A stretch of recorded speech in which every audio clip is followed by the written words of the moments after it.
और इस बीच एक और बड़ी खबर आपको बता दें, 3 राज्यों में जीत के बाद एक्शन में बीजेपी। मध्य प्रदेश, छत्तीसगढ़, राजस्थान में भेजे जाएंगे पर्यवेक्षक। भोपाल में आज हो सकती है विधायक दल की बैठक।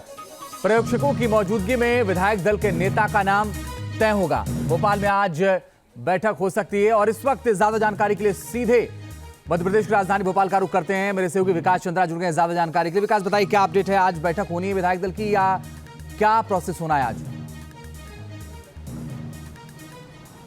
ये देखिए, बीजेपी की अगर संविधान और बीजेपी की परंपरा पर आप निगाह डालें तो जब भी चुनाव परिणाम आते हैं, चाहे उसमें बीजेपी हारे या जीते, उस दिन पार्लियामेंट्री बोर्ड की बैठक होती है। और कल रात में पार्लियामेंट्री बोर्ड की बैठक हुई जिसमें प्रधानमंत्री नरेंद्र मोदी, गृह मंत्री अमित शाह, राजनाथ सिंह, जेपी नड्डा सहित तमाम जो पार्लियामेंट्री बोर्ड के सदस्य हैं वो मौजूद थे। और रणनीति बनाने के लिए होती है, नेता कौन हो इसको तय करने के लिए पार्लियामेंट्री बोर्ड की बैठक होती है। तो तीनों राज्यों में किसे नेता बनाया जाए, यानी मुख्यमंत्री कौन होगा, इस पर चर्चा बीजेपी की तरफ से हो चुकी है पार्लियामेंट्री बोर्ड की बैठक में। लेकिन जो परंपरा है, जो प्रक्रिया है बीजेपी की, उसके मुताबिक अब पर्यवेक्षक वहां से नाम तय किए जाएंगे। जेपी नड्डा की तरफ से उसकी घोषणा की जाएगी। वो पर्यवेक्षक आएंगे मध्य प्रदेश और मध्य प्रदेश में आकर के यहाँ विधायक दल की वो बैठक करेंगे और विधायक दल की बैठक में ही नेता विधायक दल चुना जाएगा और उसके नाम की घोषणा की जाएगी।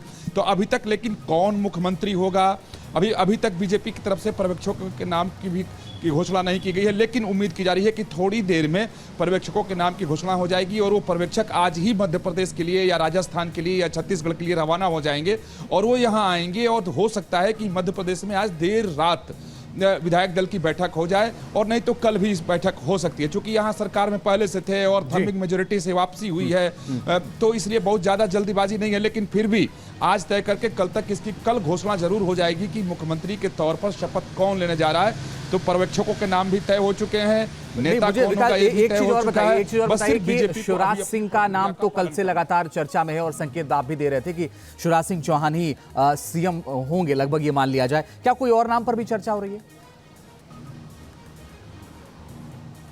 जी देखिए, सबसे बड़ी बात है कि आप देखें कि शिवराज सिंह चौहान हो, चाहे राजस्थान में वसुंधरा राजे सिंधिया हो या छत्तीसगढ़ में रमन सिंह हो, आप बीजेपी अब चुनाव में किसी भी व्यक्ति का नाम आगे नहीं करती है कि नेता कौन होगा। सिर्फ मोदी के चेहरे पर बीजेपी चुनाव लड़ती है।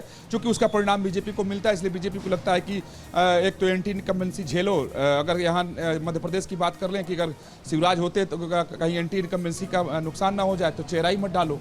लेकिन जो मेरी जानकारी है, पार्टी के जो सूत्र बता रहे हैं कि जब मतदान के लगभग 12 से 13 दिन पहले बीजेपी को ऐसा लगा कि शिवराज के खिलाफ बहुत ज्यादा कोई एंटी इनकम्बेंसी नहीं है और उसका नुकसान भी हो सकता है कि अगर शिवराज बहुत एक्टिव नहीं हुए तो नुकसान हो सकता है। तो शिवराज सिंह चौहान को यह कह दिया गया था कि आप ही मुख्यमंत्री बनेंगे, आप अपनी पूरी ताकत से लगिए। तो आपने भी गौर किया होगा कि लास्ट के अंतिम के 12 दिनों में शिवराज सिंह चौहान ने अपनी पूरी ताकत झोंक दी थी। बिल्कुल।